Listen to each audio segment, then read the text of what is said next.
and our school book fair company that does the book fairs in schools and brings authors into schools to do visits as well. So we are very proud to be part of this community. It means quite a bit to us. So when you it really goes back to the community that way, and we really appreciate it. So thank you very much for your support. As we like to say, find it here, pretending here is the bookshop. Find it here, buy it here, keep us here. And as I like to say, you can't really meet your favorite authors online. So one of the things that your purchase here does means we can continue to bring in these authors. We do over 400 events a year. And if we don't have any sales at these events, then publishers are less likely to send the authors back to us. So your support here means that we can do this again, which is fantastic. Your support, if you were here last year for Oathbringer, yes, means that we could bring him back this year for Skyward. So thank you for that, and thank you for this tonight as well. But events, something we do, we're winding down, believe it or not, just now in the season of events. But we do a couple of exciting things coming up. Sean Hayes, who is local, he's from here, by the way, is coming with his picture book the last week in November. We have Sylvia Acevedo, who is the CEO of the Girl Scouts and a rocket scientist. He's coming December 1st. We have Dick Portillo. Anybody like hot dogs? Dick has a book, and he'll be with us. And Christopher Kimball has, with Milk Street, is going to be here as well. So not to make you hungry before a long event, but a lot of food-eating books coming up this time of year.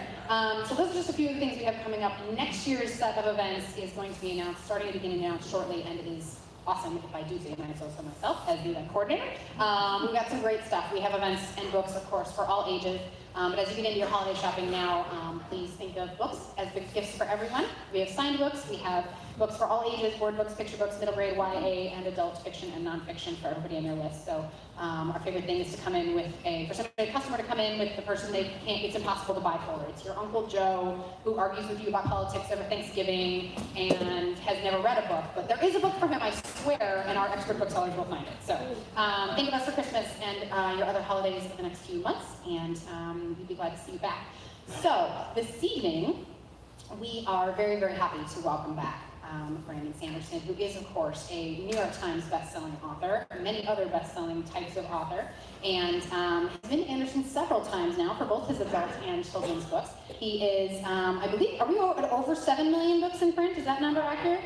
You don't, but your publisher does. I'm pretty sure I read today that it was over 7 million in several languages. So we're extremely proud to be one of the stores that he frequents often, and very happy to share him with you. So please welcome Brandon Sanderson.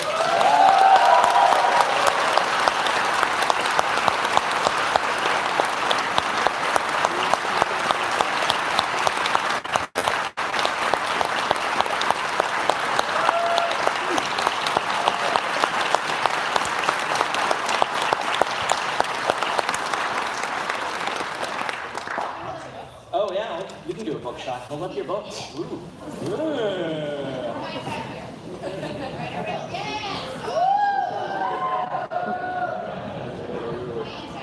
The publisher loves those too. They make very good splash page photos for publicity. So what we're going to do tonight, guys, is you give Professor Sanderson a microphone and he starts talking. This is just the way it goes. I'll talk about some things that I've been thinking about lately, and it relates mostly to writing, but hopefully to life as well. After that, we will do a Q&A for about 20 minutes, and then I will have a reading for you for about 20 minutes. So, the speech. What have I been thinking about lately? Well, as I sat down to start working on this and to come up with something to talk about, the first thing that came to mind was actually Indiana Jones. This will be relevant, it'll make sense. Because the opening of Indiana Jones is one of my favorite openings to a movie ever. Not just the whole thing with the giant rock and stuff like that, but even the opening shots. If you remember the opening shots, it starts with the Paramount logo, right? The mountain. And then it fades into the real world mountain, which is a cool shot in and of itself. But the next thing that happens is my favorite part, because then you see the silhouette of Indiana Jones step up in front of the mountain and cover up the mountain, right? This silhouette with the cool hat and everything. And there's just like some really cool symbolism to this. It's like Indiana Jones is bigger than the mountain. He's bigger than the mountain. He's bigger than the company who's releasing his movie, right? He's bigger than his own movie. Is how Indiana Jones is framed to us with this opener. And then they go into the credits, but the next shots are really cool. Spielberg's very good at this, and you'll see he doesn't show Indiana Jones' face, and often he is shooting upward at Indiana Jones. So Indiana Jones just looks enormous to the camera. And everything about this is to frame Indiana Jones as imposing, as amazing, as like this square-jawed action hero of yore. It goes right up to the point where the guy betrays him, he's going to shoot him in the back, and then he just whips that gun out of his hand, it falls down, and then he emerges from the shadow, and he has this look just like a disapproving parent. He's not mad. He's above getting mad at some peon who tries to shoot him, and he just lets the guy run off. He's not scared of the things that scare everyone else. He goes through, spiders and pits and traps and aforementioned giant boulder. None of this, stops Indiana Jones. He just keeps going. And we've seen openers like this before. Where it really changes is right in this last moment. Right after, the big giant ball thing. Indiana Jones has been pushed to the absolute limit of his abilities. And, they are extraordinary abilities. Everything about this opening has been meant to show how incredibly awesome he is. And then what happens? He fails. Right? The idol that he's been hunting, someone swipes away from him without almost any effort. And we are left with our hero having failed anyway. And this is a fascinating moment in this movie because somehow, almost seems impossible that he could do this, but they could do this, the filmmakers, have taken Indiana Jones and both set him up as the most awesome, heroic person we've ever met, and also the underdog at the same time, which is incredible if you think about it, right? This is the power of a well-placed failure. Heroes, characters failing in our stories. This is like a cardinal rule of storytelling. It has to be hard, they have to fail. It makes for great stories, it makes for great characters, where this speech is less about that and more about something else, though. Because while we authors understand that pretty intrinsically, we learn it, we have it drilled into our heads, one thing that I find that we're less good at doing is letting ourselves fail, right? We will give lots of opportunities for our characters to fail and learn something from it. We'll be like, the parents are like, this is good for you. But when it comes to us, it can be really soul-crushing, particularly as artists, as writers, just as human beings. Nobody likes to fail. Why was this on my mind? Why is this whole idea on my mind? Well, the book that you're holding, Skyward, exists because I failed in writing a different book. Now, in this version of the story, this part of the story, you have to imagine that I am Indiana Jones. Not too far off, right? There's support. You guys read fantasy and science fiction. You can create plausibility and imagine that I am Indiana Jones. Because approaching books, I like to think that I'm pretty competent, right? I know what I'm doing, maybe. I've written 45 novels at this point. I spent 10 years trying to break in. I wrote 13 before I sold one. I like to think that I know what I'm doing. I like to think that I can write a novel when I want to. Of all the things in my life that I can do, that's like, the one I'm most confident in. And yet, I failed. This book should have worked. It's called The Apocalypse Guard. And it was a follow-up tie-in to the Reckoner's books. It had very interesting lore and background, which is always something that I like, tying my stories together in interesting ways. It had an interesting character, a very cool world-building premise. It had all the things that I look for to make a book. And yet, as I wrote the book, something about it didn't work. And I say something. It's a very technical term. You would think I also would be able to talk about writing in an educated way, having been a professor of creative writing for like 15 years now. And yet, there are certain things about writing I can't explain, right? It's where writing steps from being a craft into an art, and that line, that bump, is really, really hard to explain. And you can line up everything the way it's supposed to work. You can follow, the format, you can build a structure, you can write a book, and it just doesn't work. With the Apocalypse Guard, world building didn't tie together. And if there's something you should be able to expect and rely on in doing a Sanderson book, it's that the world building won't suck. And yet this one did. It just didn't work. The character that I thought was really interesting turned out to just not be. I was not enjoying writing about this character, and my editor was wrote back with all these big notes. And, you know, it's not uncommon to have problems in a book, right? Every book needs revision.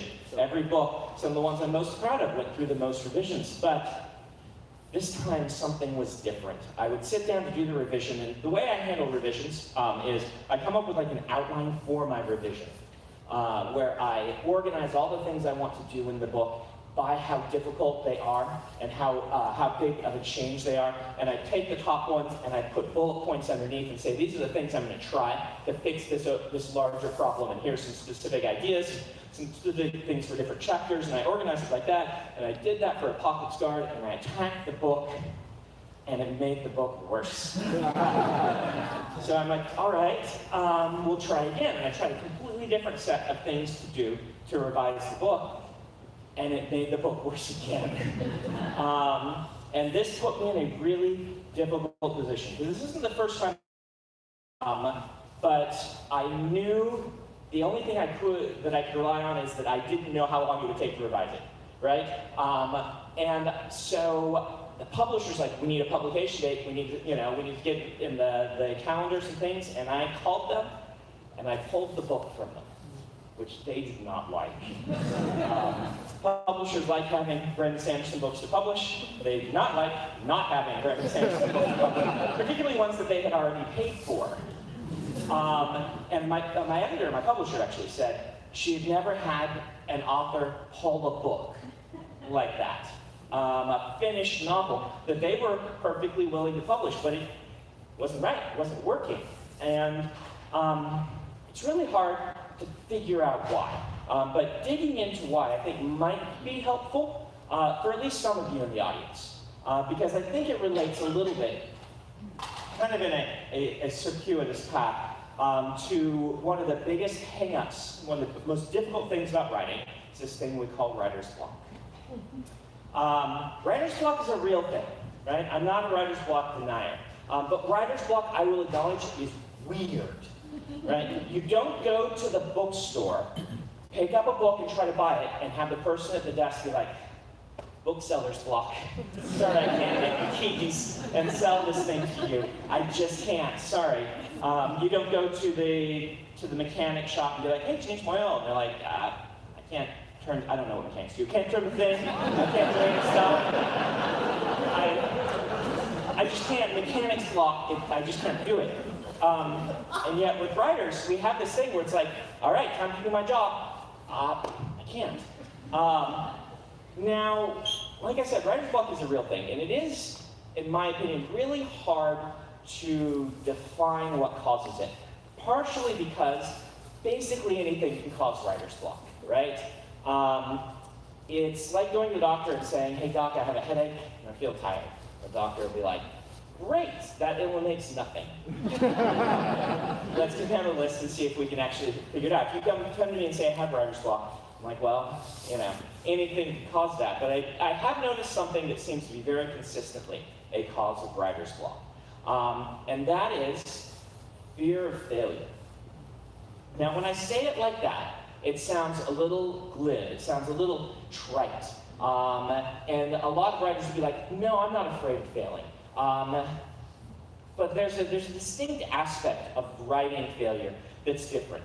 See if I can explain this. And this happened to me early in my career, but long before I was published, I had a sense of this. Is as you are planning a story and coming up with the ideas, usually you're brewing the story, having read a lot of the things that you love, and you're creating your own version of it as you become this sort of embryonic writer who is wanting to tell their own stories. You begin to create in your head this sort of perfect, ideal story, the one you are going to tell. And it is gorgeous, and it is beautiful, and it is wonderful. And then you start writing. And what happens? The beautiful, wonderful thing on the page looks awful.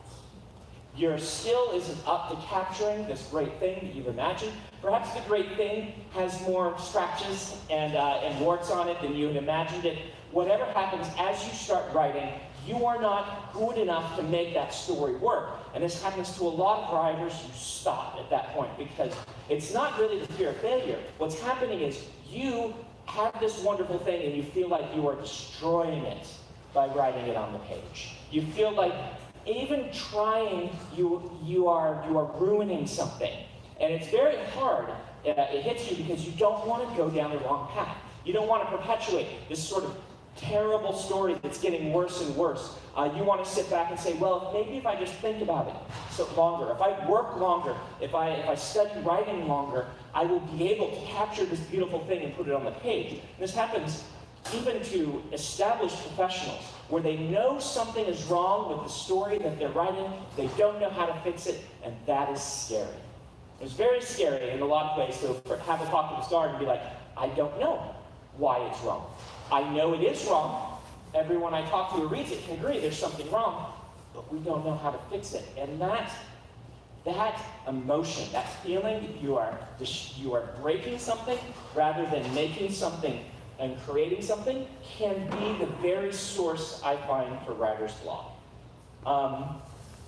So what do we do about this? What do you do about writer's block? Well, my son illustrated what I think is a good way to deal with writer's block. And he's 8 years old. It wasn't with writing, this was something else. But this is tiny. This is my 8-year-old. If you guys follow my blog, he's the one that I posted a picture of lying face down on my doorstep on Halloween in zombie makeup and clothing he had ripped up and then ground dirt into so that he looked like a zombie. Because he loved the idea of scaring people so much that he gave up the candy. His brothers went off trick-or-treating and he watched them and then he put his bucket down and said, I want to scare people. And so we actually had to come take put a blanket on him because he was cold out there and he ripped up all his clothing. He's like, no, zombies don't wear blankets. If you're under the blanket, it'll be more scary when you pop out. As an aside, no boy, I'm going off tangent, but he also would give out the candy. He told you have to scare them and then give them candy so that they have the full range of emotions.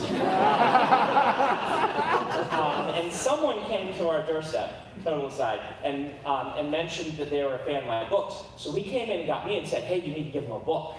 For Halloween. Don't do this, because then he went and started telling everyone who came up who looked extra scared that his dad has books. And so he gave away a case of the Arithmetus. Cleaned this out of the copies the publisher said. But anyway. You won't get a book if you come trick-or-treating my dad. So my 8-year-old, right? He's very creative. He loves all things spooky, or he loves to make things. He loves to draw. He always has some grand project he's planning. And a few weeks back, he came to me with an armload of cardboard. This wasn't like cardboard box cardboard. He'd gotten this from a construction site next door, and it was kind of like 2x4 cardboard, right? It'd been like on something that the construction workers had ripped off and left there, and he collected it all up, and he came, and it was like lumber, but much lighter, obviously, and he dumped it down, and he said, Dad, we're going to build a fort. And he drew it out, and he had this fort he wanted to make. And so, being the good father that I am, I grabbed the glue gun, and I grabbed the duct tape without question, and I said, all right, let's build your fort. However, very soon into this process, I figured out this was not going to work. This cardboard did not have a lot of structural integrity left after they had ripped it off. It was, breaking and falling apart, and his fort was just not going to work. He tried. We taped things together, we glued things together, and all the while I started saying to him, I think this is probably not going to work, Alan. Just be aware. He's like, no, it'll work, Dad. It will work. We can do it.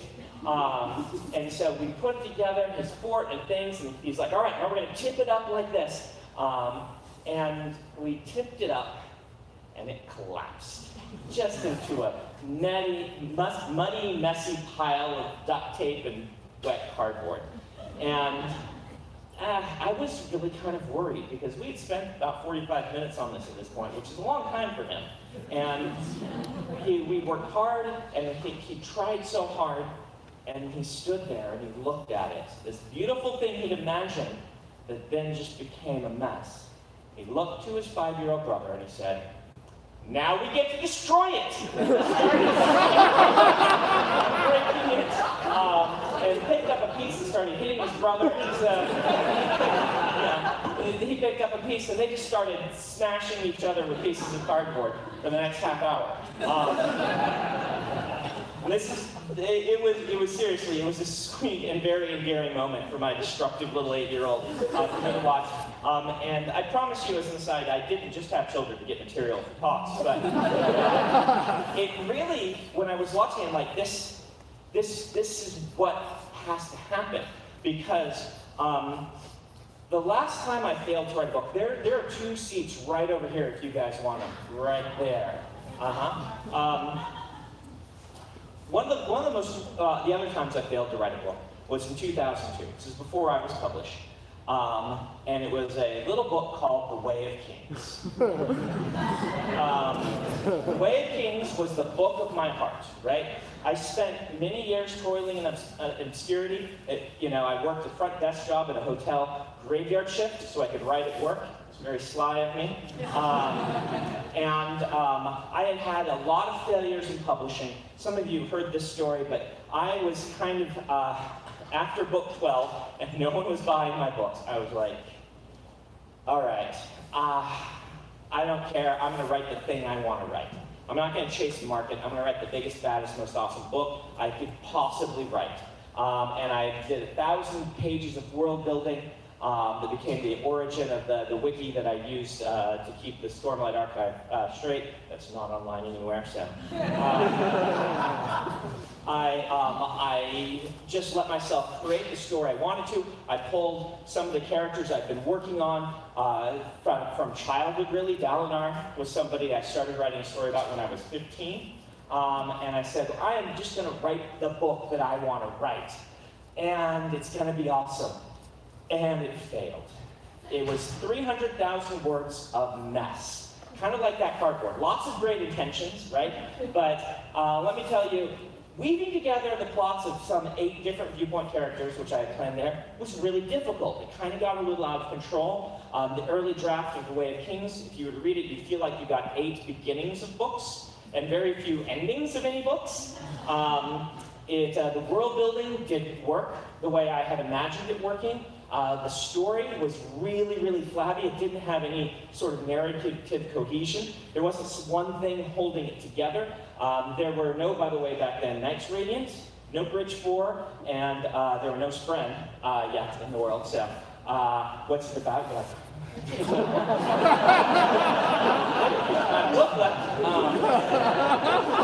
The book focused around this person who showed up in the city who called himself a herald. An angelic figure from the past. And so he said, I'm a herald, there's a danger, a doom coming. Why have you all forgotten about this doom that is coming? But this narrative kind of was built to make you wonder, is he a herald or isn't he? And through the whole book, it's like, this might just be a crazy guy. It was about him, and it was about a young man who won Shardblade and Plate in the war and went to become a shard bearer in the King's Court. By the way, swordmaster was a man named Basher. 2002. So this book didn't work. And it was a little tragic to me because this is the book I really had wanted to write, and it wasn't coming together. My skill wasn't up to writing this book. Funny aside, you get lots of asides from me. I sent it to my editor when he called to buy Elantris, and I said, well, look at this. I don't know how it happened, but Amazon heard that he had this book. They didn't sign a contract on it, but they still put it up for sale in 2004 or something like that. And so fans, once they started getting into my books, are like, what is this Way of Kings book? I'm like, well, it's a book that I didn't write. I will write it someday. I mean, I wrote it, but it didn't work. We're not publishing it. And so they started posting their own fan reviews. Is anyone a fan back then? Do you know about this? Yeah, the fan reviews of Way of Kings, where the people just make stuff up about, they're like, I love the part where the ninja pandas. They actually had like 70 reviews of fan reviews, and they thought you could post shots of your own copies of books back then on Amazon. And so they didn't have an image for it, so they just used the pictures people sent, which was like a fake cover with Elvis on it. The Way of Kings, right? It said a hunk of burning good book. It was great. So fans knew I was working on this book. So Way of Kings, it actually came out in 2009, or I wrote it in 2009, came out in 2010. What happened? Well, 7 years passed, and during those 7 years, those 6 to 7 years, my brain started to work on this story. And it started to say, hey, this part that didn't work, you know what would have worked? Would be this. You know this hole in the world building that you couldn't see when you were planning it, but is now starkly obvious in the setting. What if you did this thing? What if you added this friend, this idea that you've been working on, kind of combining Platonic philosophy and some Shinto beliefs, right? What if you tied it all together with the narrative structure of Bridge 4, which is a story that I had done before and was working on and planning on? All these pieces started to come together. And the thing that is most important about this story is that if I hadn't written that book, if it stayed that perfect thing in my head, if I hadn't made a mess of it in the first case, I could not have written the 2009 version and had it come out right. And I think this is the real secret to writer's block. The way to crack writer's block, in my opinion, is to understand that the process of writing something poorly is often exactly what you need as an author in order to eventually write something well. I often describe it this way. Think of the book not as the purpose of your writing time. The purpose of your writing time is to do things that will make you a better writer.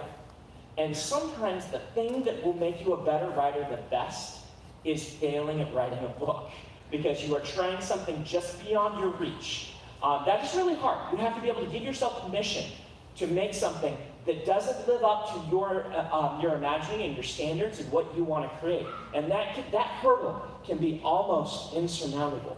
But it is the secret, I think. I think it's the secret of all of this. The idea is that writing is not necessarily about the moment, it's about what it's doing to you. I don't know if that makes any sense to anyone but me.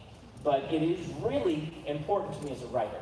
It is the fact that I can't fix something unless I have it in front of me, even broken, right?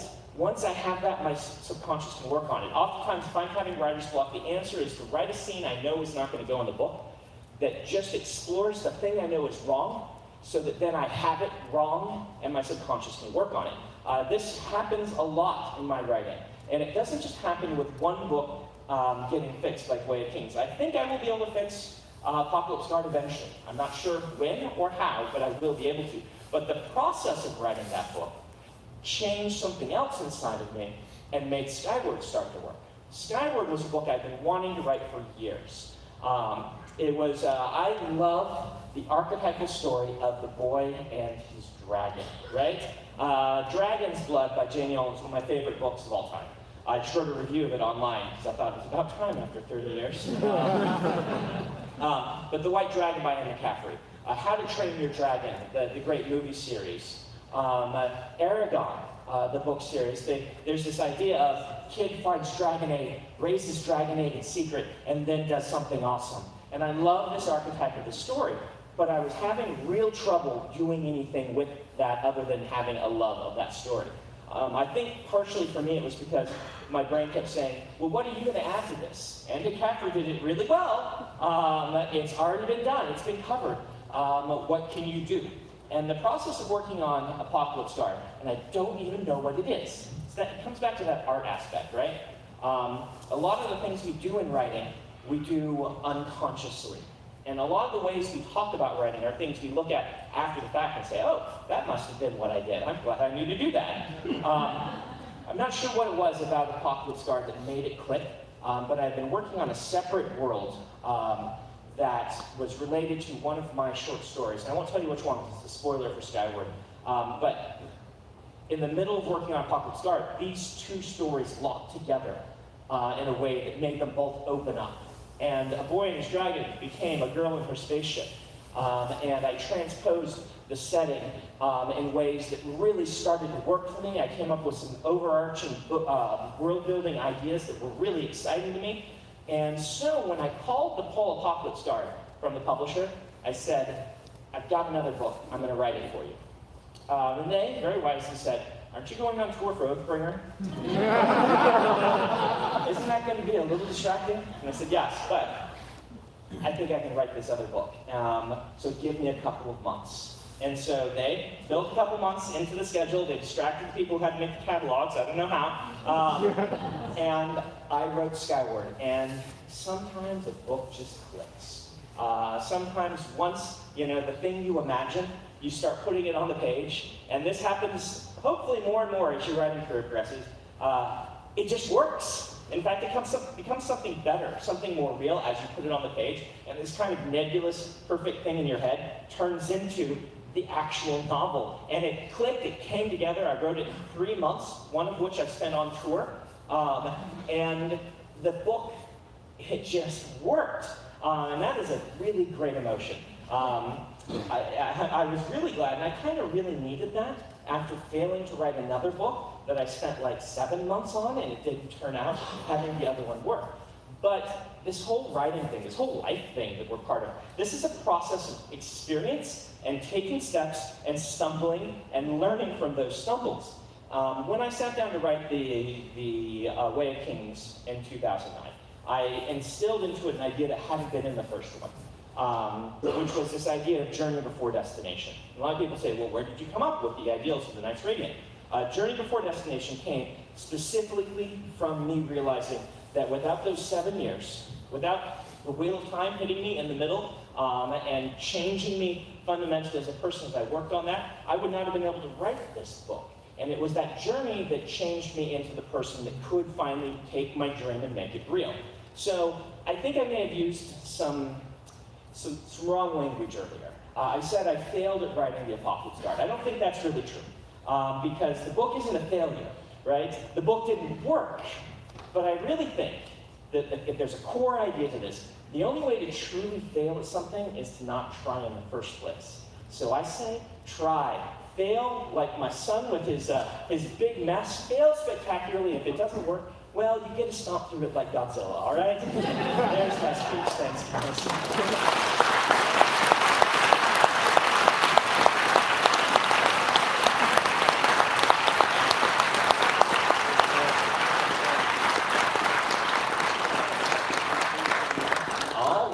Let's go to a Q&A now. And I'm going to take questions from over here, and then I'll take questions from over there. I can repeat the questions if you want me to. I'm pretty good at that. So let's just go ahead. I will put one ground rule, all right?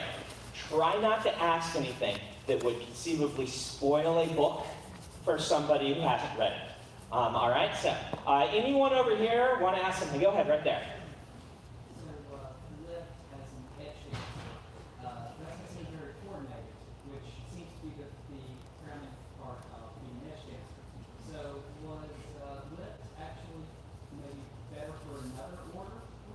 Was Lift better for another order? She's becoming an Edge Dancer and doesn't seem very coordinated, which seems part of the Edge Dancer thing.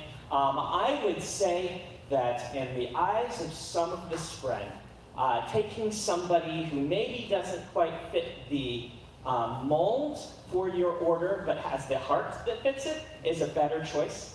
And I think Lift and Windle and some of the text may be comparing what someone at the beginning of the journey to someone near the end of their journey.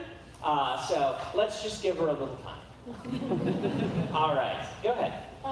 Did the physical, cognitive, and spiritual realms exist before Adenoxium? Did the spiritual, cognitive, and physical realms exist before the shattering of Ignacian, which is the thing that started off the Cosmere. They did. In fact, if you ever can get a hold of Dragonsteel, which I don't let a lot of people read because it's got big spoilers and it doesn't really work anymore. It was one of the early books I wrote. It is the prelude to the Cosmere. Like the opening chapters are in a classroom where someone is learning about the 3 aspects. So yeah. So there you go. Go ahead. You did come online a month or so ago now. Oh no, what did I say?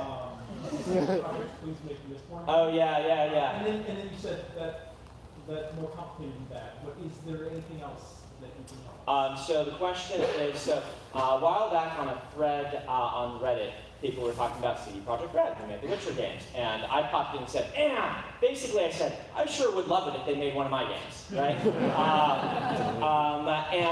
Basically that's just me saying, man, I sure wish they would make one of my games. I don't know them. I haven't made overtures to them. They haven't made overtures to me. If that opportunity arose, I've thought several times during a tour in Poland I might ask to visit. But really, there are so few books that turn into games, and so few of those are good, right? That having the chance to work with people who know how to do that would be a highlight of my career. But I don't know them. It just comes down to where, this kind of leads into the question that someone will probably ask it, where are Brandon Sanderson properties as far as other media are concerned? So let's run down them. Fox has the Reckoners. I don't know how being bought by Disney affects that at all, but they have been very enthusiastic about the Reckoners for many years, and I hope that they will continue to be. MGM has Snapshot, which is lesser known. It's like a cross between The Matrix and Seven. So it's very different for me. They're very far along. They have a really excellent screenplay. And that one, I wouldn't be surprised if that's the first one that gets made. But which would be kind of odd if the first Brandon Sanderson property is a serial killer thriller. Speaking of thrillers, Legion is owned by a group. They just bought it this summer, and last I heard, they were working on showrunners and had somebody interested, so that is in a good place also. We probably have to change the name now that Marvel has a Legion show. But let's see, the Cosmere is owned by DMG Entertainment, whom I love. They have been great to work with. The Cosmere is very difficult to adapt. They have been good partners in trying to find the right way to adapt that. Nothing is off the table. I still think it's most likely that we would see Stormlight as a television show, Mistborn as a movie, but these things are just still in the foundational stages. Just of getting screenplays that we like and things like that. I think that is everything right now. I'll do a bigger thing on my blog in December where I catch everyone up. Any more board games? Any more board games? There was a Stormlight board game, and we have backed off on that because some of the early things we got, we didn't like the direction it was going. We have really liked the 2 board games that have come out. They have both turned out really well. They've both fulfilled their Kickstarter requirements, which is like one of our #1 things. We don't want to have that hanging over people. And so they've both been really great partners. So I still would like to see a Stormlight. We were going to do a Shattered Plains style game. So we'll see how that goes. All right, go ahead. Where did you, or what made you decide to start Writing Excuses, the podcast? Oh, the podcast. Where did Writing Excuses, my podcast, where did that come from? This has a really weird introduction because my brother, who is a software code monkey, he's a tester, he was going back to get his degree after a career in doing this thing that he was doing. And as he was going back to school to get his degree, he took a class in podcasting right when podcasting was brand new. And he came to me and he said, Brandon, I want to do one of these things. I want to do a scripted podcast where you write out this thing and we get voice actors. I'm like, that sounds like a nightmare. Scripting something and doing audio plays and things like this. No, I'm not that interested. But that was kind of the first I'd really heard about podcasts. This was the very, very wild west of podcasting. And so I started listening to a lot of podcasts. because of that. And one thing I found is there didn't seem to be a writing podcast at that time. There are several other very good ones, but there wasn't one that focused just on the nuts and bolts of writing. The writing podcasts I listened to, like podcasts fall into two categories, right? There is the short, get to the point podcast, and there is the we're going to sit and talk for 3 hours podcast, right? And the we're going to sit and talk for 3 hours podcast for the writing podcast. And so I said, I think that this could be a cool resource if we did a get to the point writing podcast. And I pitched it to Dan and Howard, who I knew separately. They didn't really know each other. I went to Dan because he's the best writer I know. I went to Howard because he's funny. We eventually brought Mary Robin on after she was our best guest during the early seasons, and put together this thing where the really funny thing is, the Hugo Awards, which are like the Academy Awards for science fiction.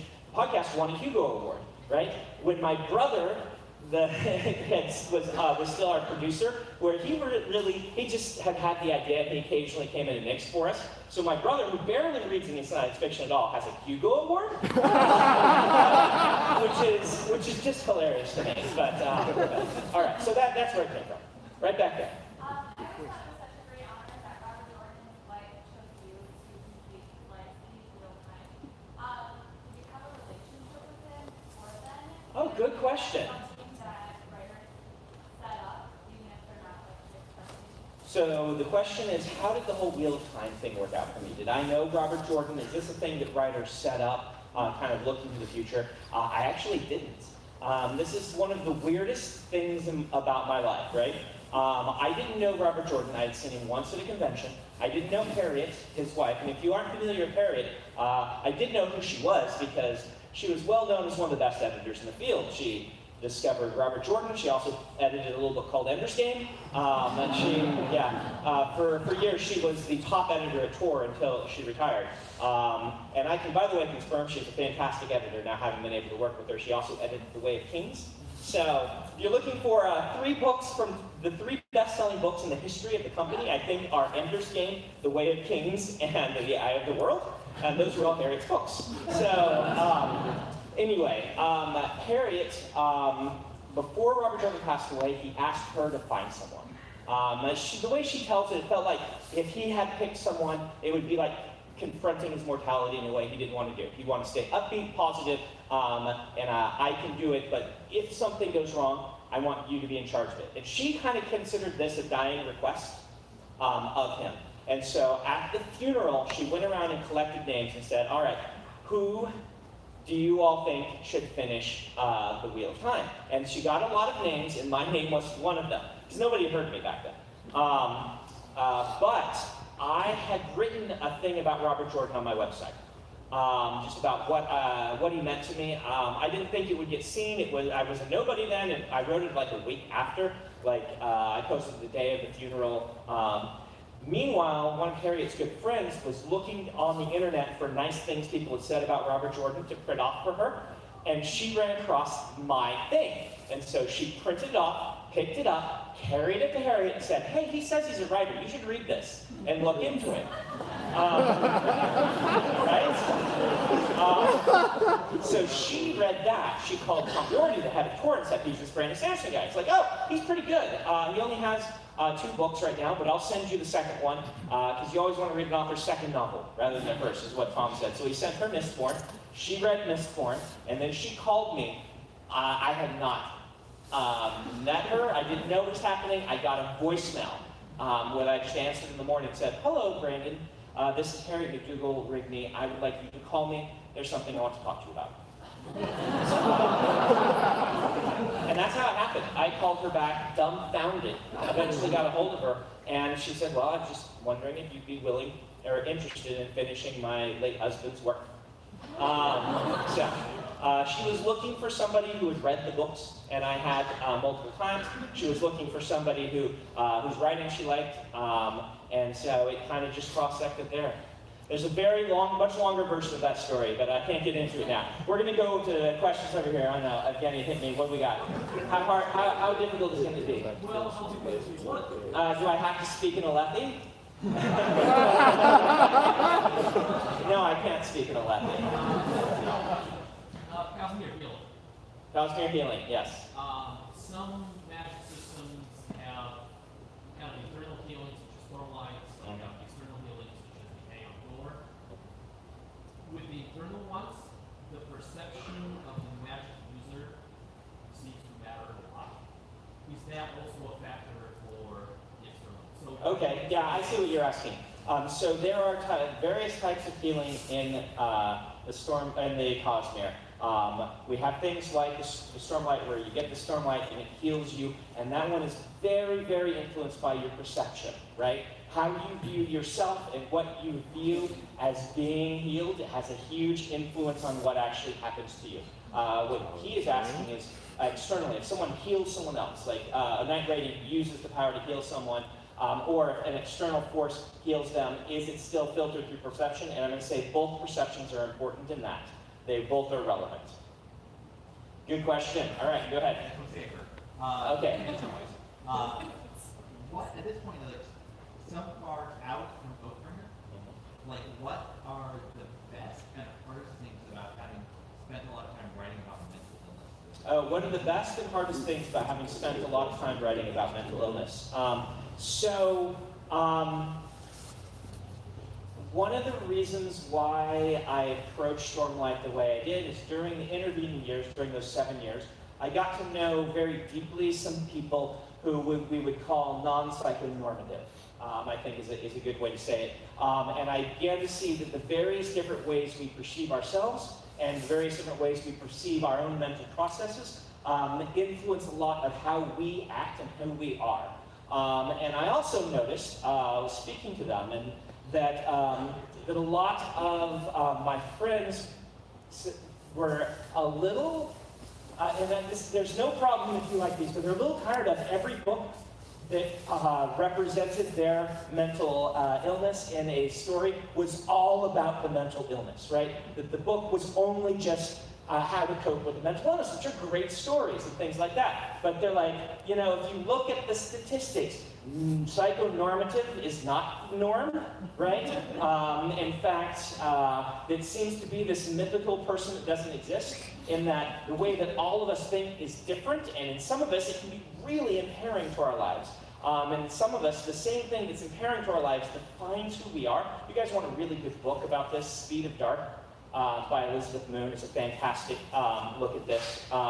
But this all became just really interesting to me. And when I was looking at my characters, one of the things I noticed, for instance, I kind of used the pop science version of autism in Elantris. The more I actually got to know people with autism, the more I saw that, you know, the Rain Man version was a very, let's just say, extreme representation of something that is the way a lot of people, something they deal with, the way they see the world. And I started to think, you know, if I'm going to create real characters in my books, this is something I need to be looking at. And it wasn't that I set out to say, I'm going to write a book about lots of people with mental illnesses. I said, I'm going to write a book about a lot of people who are like the people I know, and some of them think in different ways than others. And again, just in some of them, that's a thing that they don't want to think that way, right? And it can be really impairing. But it's not that the Stormlight Archive is not about mental illness. The Stormlight Archive is about a lot of people that I wanted to try to make as real as I could, and who I also wanted to approach some things that hadn't been approached, I thought, in fantasy fiction. What are some of the advantages? Well, I think the story has been very eye-opening to me.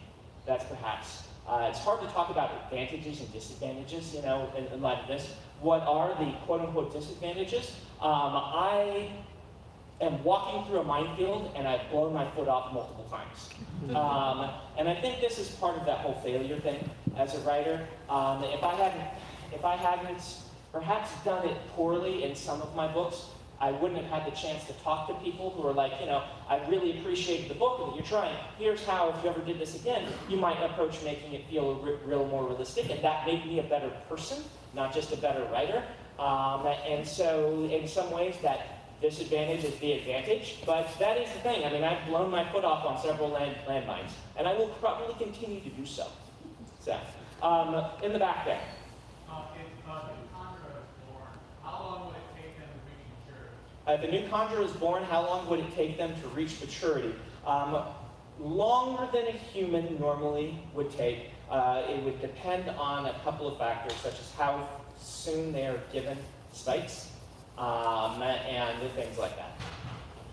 All right, last question. All right, right here. Sorry. I wish I could do them all. Aside from the Apocalypse Guard, are you planning on making a sequel to Calamity? Aside from the Apocalypse Guard, am I planning to make a sequel to Calamity? This is actually a really good question because Apocalypse Guard is going to dig into a few of the questions that Calamity asked at its ending. And so canceling Apocalypse Guard leaves me saying, well, I maybe need to answer those questions. So there's a chance I will do a Mizzy book in the future. I'm not 100% sure because I want to be closing off more things than I'm opening these days. And so promising more sequels is a bad place for me to be. But to run down the big sequel list, and we'll end here before I go to the reading. Legion is done. Reckoners is done. It doesn't mean that I might not do more, but just consider it done for now. Alcatraz vs. Evil Librarians, halfway through the last book. Don't believe Alcatraz when he says book 5 is the end, he lies. You should know that from chapter 1 of the first book. The last book is called Bastille vs. Evil Librarians, and that one should be out pretty soon, and that is the last book. You can trust it to me because I'm saying it, not Alcatraz.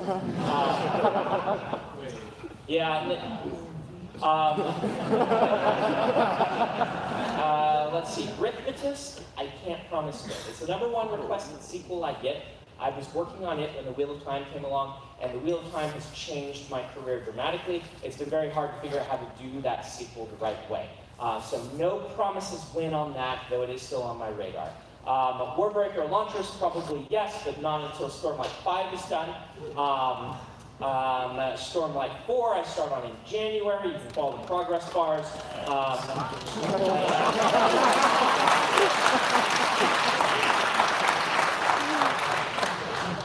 The last Wax and Wane book will probably be also next year, as I need to take a break at some point from Stormlight.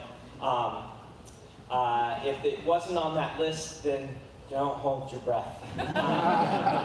Most of the novellas I write specifically so that I won't be starting a new series.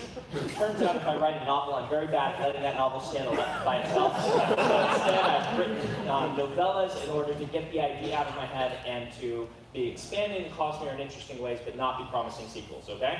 That said, there's a Brevity novel somewhere I made, it'll probably come out. All right, so just a few quick announcements before we move on to the reading. #1, we will do you can get a photograph with me if you want.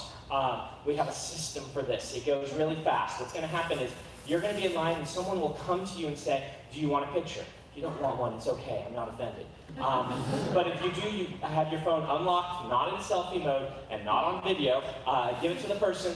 Another person is going to take your books and hand them to me, and I'm going to start signing them so that I waste as little time as possible staring at cameras. I don't mind chatting with you, but I don't want to stare at cameras. And so you just get in position next to me. They'll count to 3. 1, 2, 3. I look up on 3. I'm like a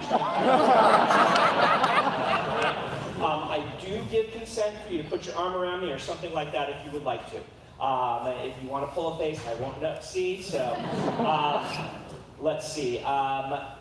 We will have to go through this pretty quick. After the last tour, where I was getting home at 2 and 3 a.m. after signing, we decided we finally needed to start speeding these things up. So that's why I tried to do a good, nice presentation at the front. So I apologize ahead of time if the actual interaction is pretty brief. It turns out that if I spend too much time talking and blabbing on my asides, you can see I love to do, what ends up happening is that we're here till 5 a.m., which I have gotten home from signing at 5 a.m. before. That's not good for the bookseller. So we will be pushing you along pretty quickly. If you do have a question you come to me, you can ask me. I don't always these days ask you if you have one, so you can just ask me if you want. Try to keep it to one.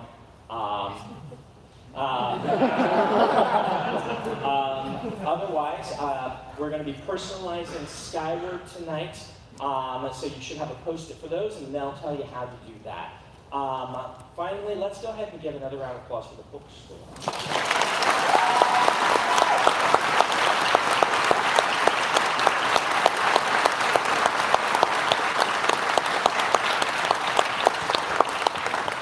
grew up getting my books from my local independent bookseller in Lincoln, Nebraska. It was actually called Cosmic Comics. It sold three things: fantasy novels, science fiction novels, comics, and magic cards. So it was basically where I lived.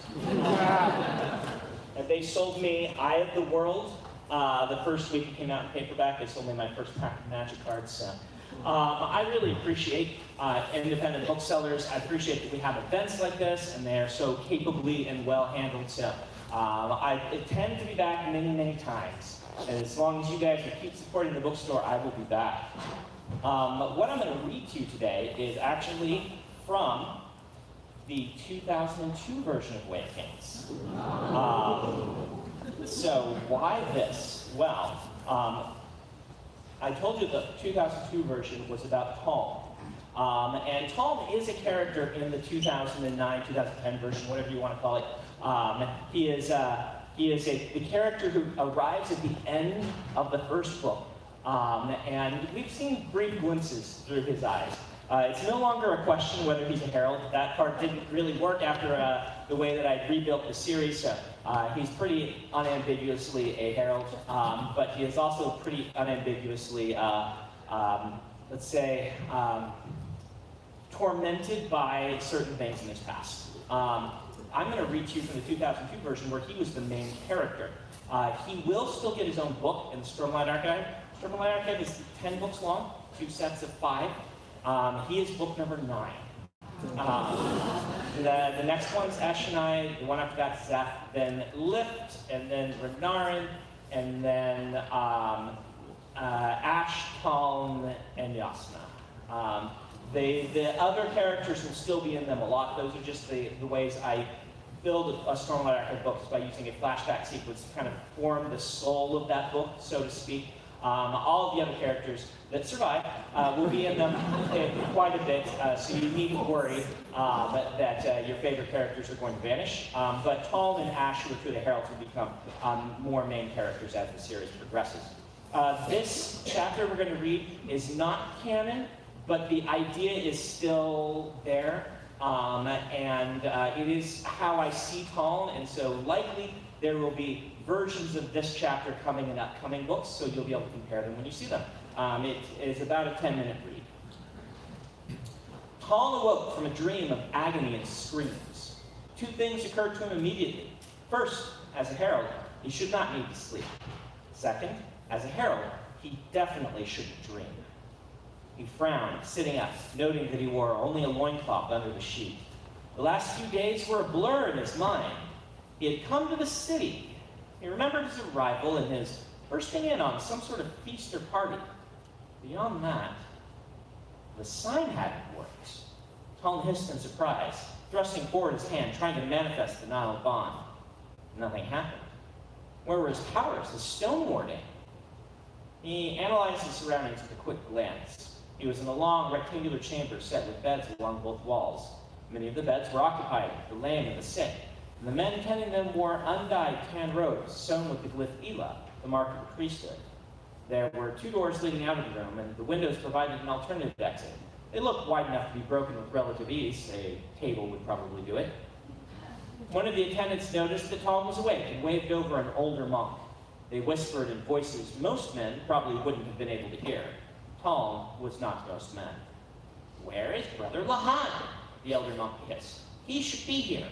"I'll fetch him," the younger monk promised, bowing his head in deference, then rushing off. The older man cleared his face of displeasure, instead smiling reassuringly toward Taln. He had a large nose and grizzled features, and his hands were calloused. "I see you finally awoke from your slumber, traveler." "Yes, Holy One. Thank you for caring for me." Taln flexed his arm, testing muscles against their extended immobility. "It seems I've been a bit out of sorts these last few days. How long was I asleep?" 4 days, off and on. You were awake for much of the time, but you seemed unable to focus." 4 days. And you feel a faint weakness of the mind, whispers at the edge of his sanity. It was getting worse each return. "I must say, traveler, you seem far more lucid now than when they first brought you. What do you remember of yourself?" Taln raised an eyebrow. Are you asking if I still think that I'm a herald? In not so many words. My problems of the last few days were not related to my identity, Holy One. I am Colonel Lin, Herald of Battle. I will not lie to you. That would do us both a disservice. I see.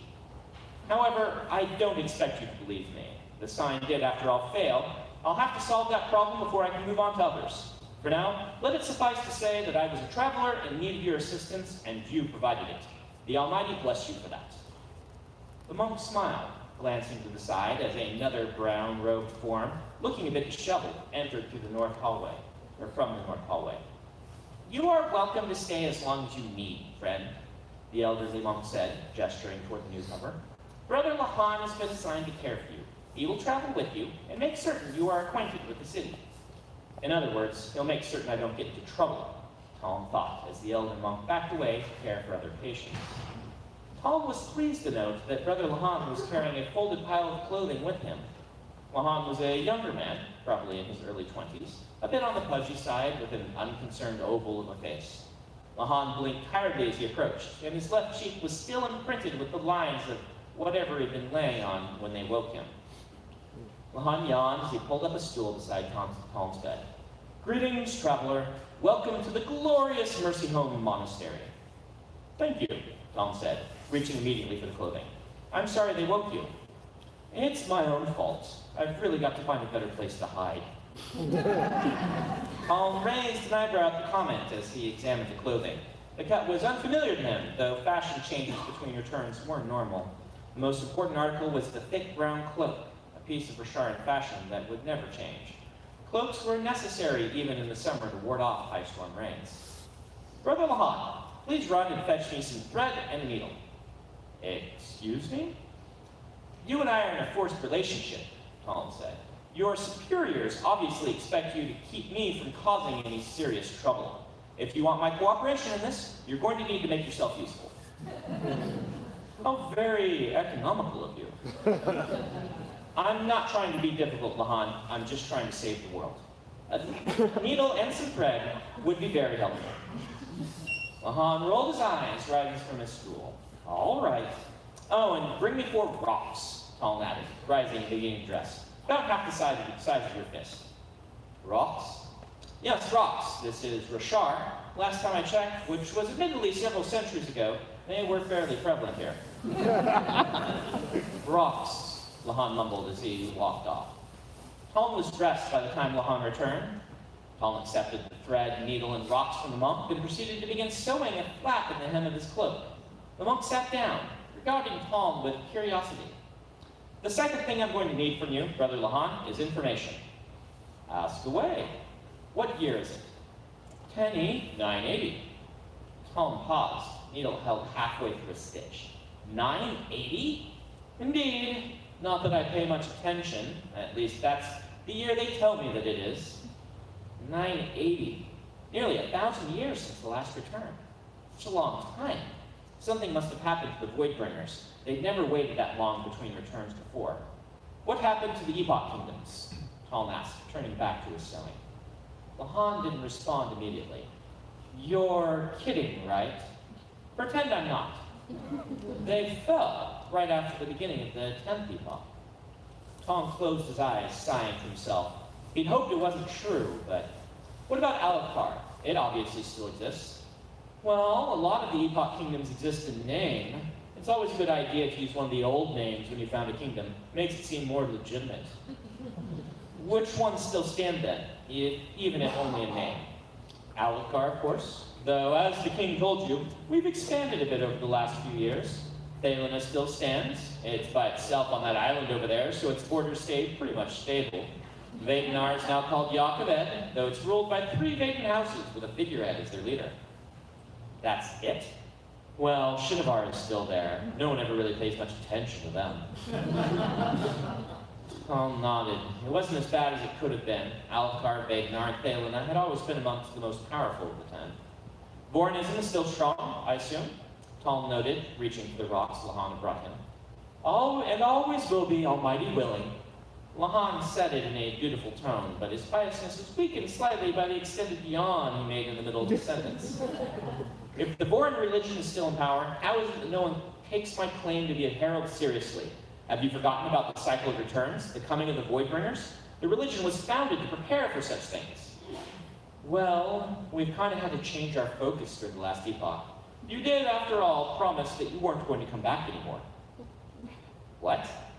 At the end of the last return, the heralds disappeared and said they wouldn't be coming back, that the cycle of returns was through and the Voidbringers had been defeated. That's not possible. I wouldn't be here if the cycle of returns were broken. Trust me. Which of the heralds proclaimed this? Lahan shrugged. You're asking the wrong monk. Actually, the wrong monastery. The Order of Ashar contains all their history experts. This all happened 1,000 years ago, after all. But it's your theological heritage. So the senior monks are fond of telling me. Tom stood, putting on the cloak. You sewed rocks into your hem. How very odd of you. Tom spun, turning a few times to judge the motion of the cloak. Then he turned to the side in a quick motion, pulling the garment off with a smooth gesture. He nodded to himself. For weight. A weighted cloak is more easy to position in battle and more easy to remove.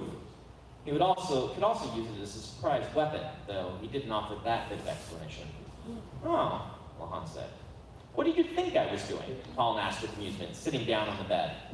I wasn't sure. I figured you were confused. You are, after all, crazy. You're not a very subtle one, are you, Brother Lahan?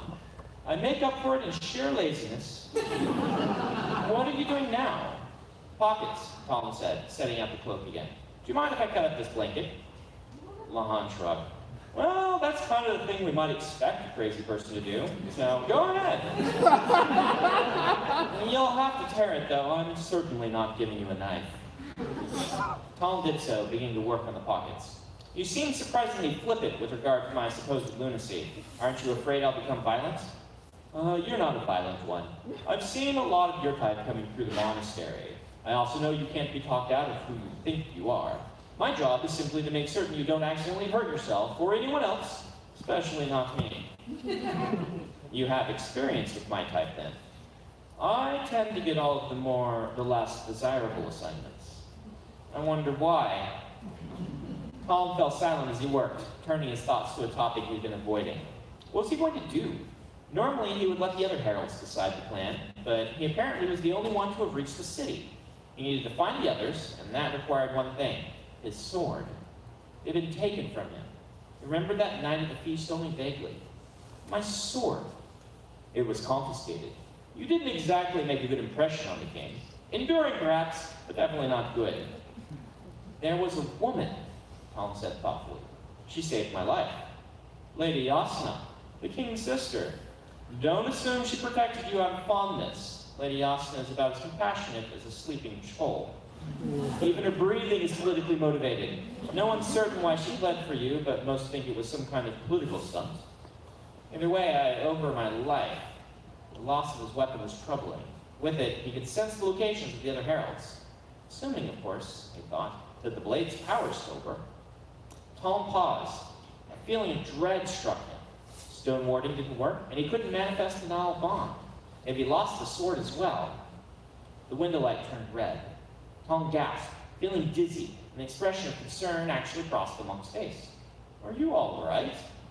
The monk burst into flames. The windows melted. Blood-red fire ripped up the sides of the building, pooling at the top and bearing down on Tom with its heat. Smoke rose from suddenly ignited beds, curling ominously, bringing with it screams. Sudden, formless screams that came from the far edge of the room. Fire roared and something moved within it, something dark. The screams mounted, pulsing in his ears, searing him, flaying him. What's wrong? Lahan asked, still in flames, his flesh melting from his body. Tom closed his eyes, grabbing the sides of his head, pushing the screams away. He shivered, exhaling in a long, demanding sigh. When he opened his eyes, the room had returned to normal. He sat for a few moments, breathing deeply. I'm fine, Tom finally said, forcing himself to stand and look at his new cloak. It had one large pocket, two smaller ones, and a small ribbon at the back that pulled a hidden dagger, if he ever managed to get his hands on one. I assume I'm allowed to leave the monastery. As long as you take me with you, but you're kind of expected to go work in the royal mines to help pay for your keep. No one is going to force me? Well, no. Good. We're leaving then, Tom said, throwing on his cloak. Where are we going? To get some answers. There we go.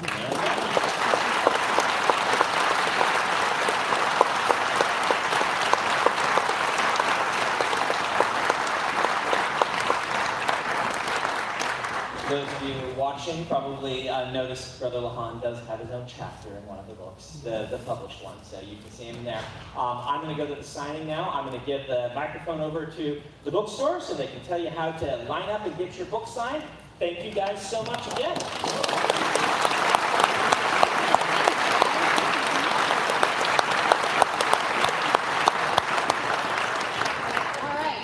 Okay, first, everybody, if you have a sticky note already, I want you to do me a favor. Open up your book, and instead of it being on the page that has his name, let's put it on the opposite page. We're going to do that instead, so that gives it, while still being able to see the name that you want the book made out of. If you don't know, don't worry, we'll catch you in the line. Don't panic. So when you purchased your ticket, you got what Brown River tickets called a seat number. I'm still trying to bend them to my waist. And that's it. Something else. That's so confusing. That's your space in line.